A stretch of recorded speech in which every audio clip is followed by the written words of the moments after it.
Subscribe to our YouTube channel and press the bell icon for the latest updates. How to report a user as spam on WhatsApp on an Android device.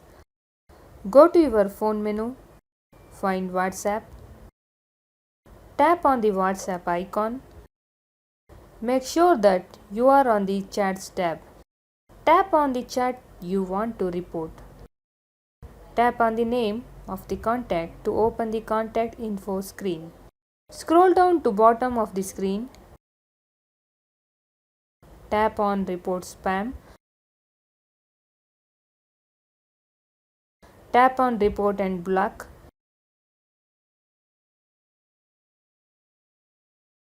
As you can see, the contact has been reported as spam and blocked on your WhatsApp account.